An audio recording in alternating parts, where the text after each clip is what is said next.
While I'm waiting for JPL to get back to me, I'm actually going to give our friends over at the Mars Society a nice little call to see what they think about what we should plant on Mars. Thank you for calling Pioneer Astronautics. Please listen carefully to the following menu. If you need to leave a message for Robert Zubrin, press 1. Transferring call. Please wait while we connect you. Hello? Hello, is this Dr. Zubrin? It is. Who's calling? Oh my goodness. My name's Andrew. I'm actually I'm calling about the Mars Society. Yes?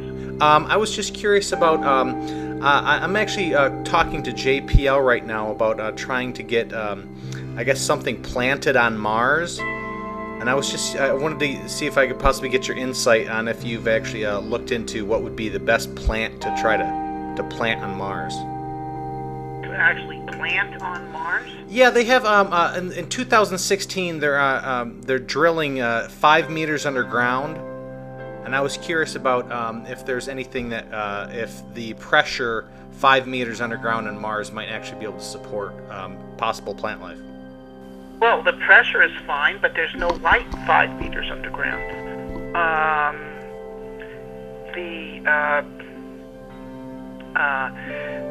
The other problem you have with JPL is, or NASA in general, is that, hold on just a second. Yeah. All right. They don't want to what they call forward contaminate Mars, which is to say put life on it. So they won't go for this. But you do bring up an interesting question. The organisms most likely to survive on Mars as it is today are what's called extremophiles or endolithic bacteria, things that have survived for instance, in Antarctica by living just under the surface of rocks or just under the surface of ice. Okay. I mean, in terms of a surface plant, the only thing that would have a ghost of a chance would be something like lichen. So nothing with like a deep root system? No. Well, first of all, there isn't cycling water. Okay. The water on Mars is frozen. Now, there's tiny amounts in the atmosphere. There may be very intermittently very small amounts. No, you couldn't plant a tree on Mars today and have it survive. Okay. Well, I'm thinking something like that would actually live underground dormantly until, and possibly be able to, I guess photosynthesis here on Earth can happen underneath snow and also underneath. But it requires light. Right. Small layers. I guess small light gets through. Some light gets through even the ground.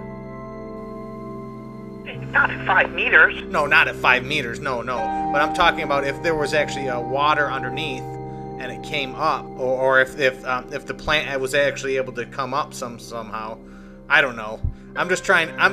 Between you and me, I'm basically just getting them to stop. To start trying to get us there rather than focusing on making, Mars a museum. Right. Well, okay.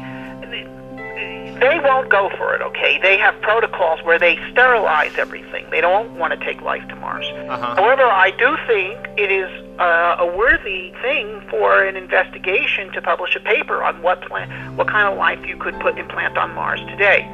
I think that's an interesting subject. There's no chance whatsoever you'll get NASA to agree to do it. Right. Now, do you think the Russian Space Agency would? Probably not. The person who might is eventually Elon Musk once he actually gets things to Mars. But the SpaceX. Gotcha. But the official space agencies, no. But I think your first place is to just start investigating the properties of plants and of microbes and to see what might be able to survive on Mars or underground on Mars or under ice on Mars today. Gotcha. Because, now I know survivability is a big thing, but just to be the first person to actually attempt to plant on Mars, that would be worthy of news, right? Sure.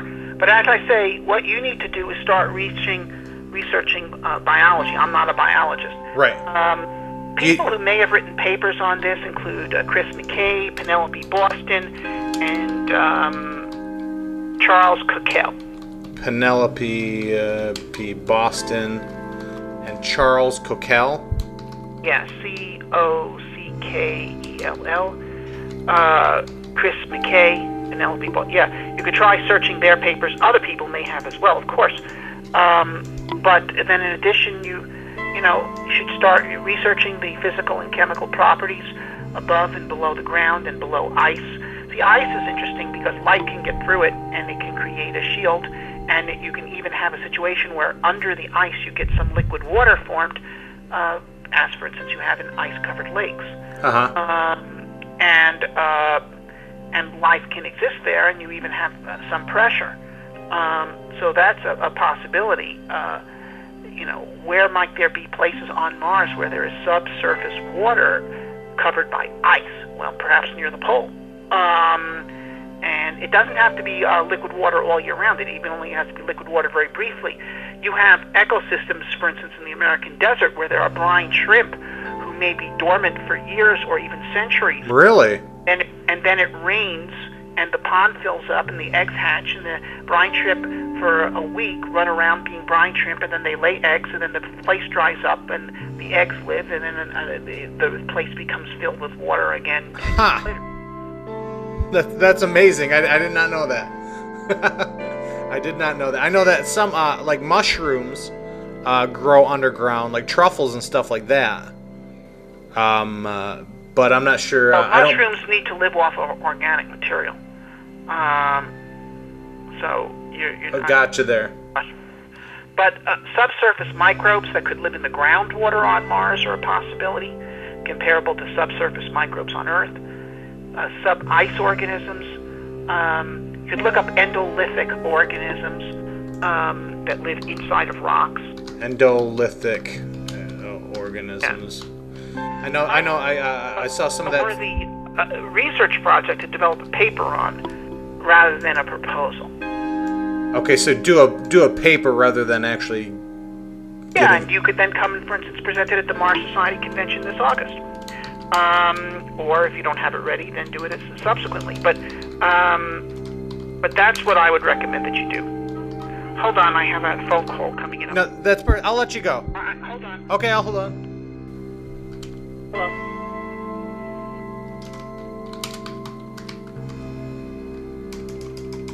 So I have this very important call I have to take now. That's perfectly fine. I wish you well. Thank you so much, Doctor. You have a good day.